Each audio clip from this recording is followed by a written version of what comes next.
Hi everyone. आज के इस वीडियो में हम बात करेंगे MGP 4 पेपर की, जो है गांधीज पॉलिटिकल थॉट।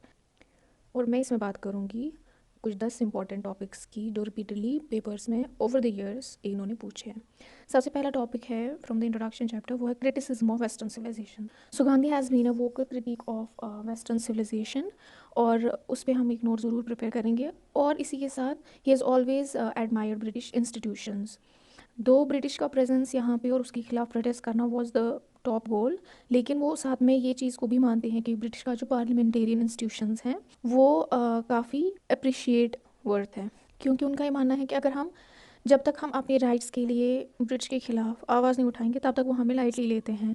जब आप अपने हक के लिए उनके खिलाफ सामने खड़े हो जाते हैं तो तब वो आपको इज़्ज़त करने लगते हैं और आपकी जो ग्रीवेंसेस हैं उनको एड्रेस भी करेंगे और इंसाफ वो ज़रूर देते हैं। Justice is the feature of British parliamentarian institutions. That's what Gandhi believed in. Second important thing is Gandhi's notion of state and Swaraj और इनके views on citizenship. Number third, जो कि मैंने गलत लिखा है, मैंने 4 लिखा है बाय मिस्टेक। तो नंबर 3 है distinction between village and city. तो गांधी कैसे डिफ्रेंशिएट करते हैं between a village and a city, and also at the same time his criticism of industrialization जो काफ़ी पेस पे हो रही थी उसका उन्होंने काफ़ी क्रिटिक किया है, वो पढ़ेंगे।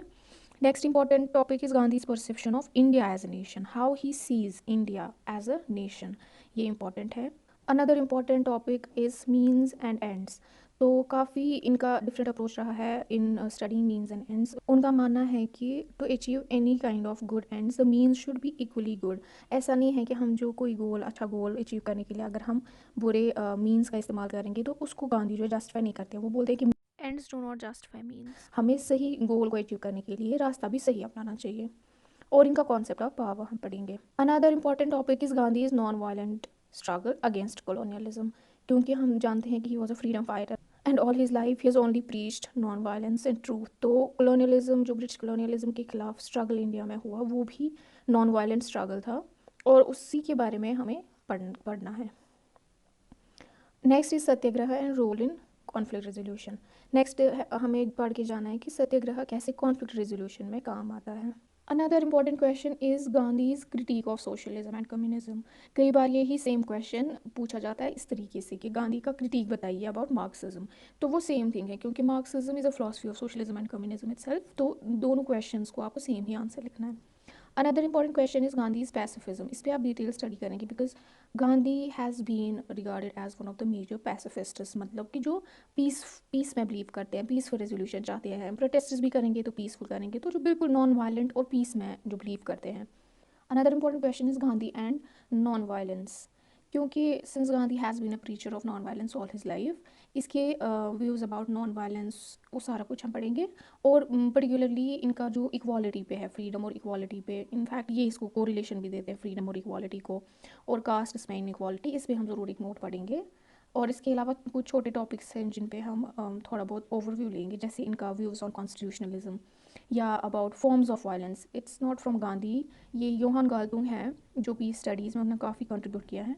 उन्होंने फॉर्म्स ऑफ वायलेंस दी है कि वायलेंस सिर्फ एक तरीके का नहीं होता है जिसमें आप जो फिजिकल हो जाते हैं, हाथापाई करते हैं, नहीं।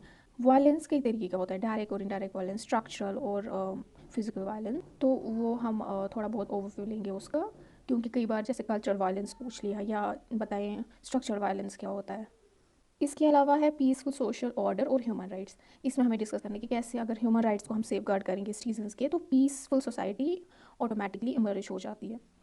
दूसरा है सत्याग्रह एंड न्यूक्लियर एज, के कैसे आज जो न्यूक्लियर एज बताई जाती है जहाँ पे स्टेट्स हैं दे पजेस न्यूक्लियर वेपन्स, तो इसमें हम इस एज में हम कैसे सत्याग्रह से काम लेंगे और कैसे वो अभी भी रेलिवेंट है। Gandhi in fact talks in favour of that, he says satyagraha is equally important and relevant in this nuclear age also. और एक इंपॉर्टेंट है गांधी का views about rights and duties, wherein he particularly puts focus on duties.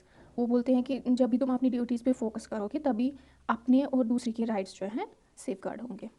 एक और question है गांधी और structure violence के बारे में, कि गांधी कैसे स्ट्रक्चर वायलेंस को डिफ़ाइन करते हैं और वो क्या वेज बताते हैं इसको सही करने में। स्ट्रक्चर वायलेंस बेसिकली होता है वो वायलेंस जो फिज़िकल नहीं होता है, बल्कि आपके स्ट्रक्चर्स ऐसे होते हैं आपके सिस्टम में जो लोगों पर जो है पेन इन्फ्लिक्ट करते हैं, सफरिंग इन्फ्लिक्ट करते हैं।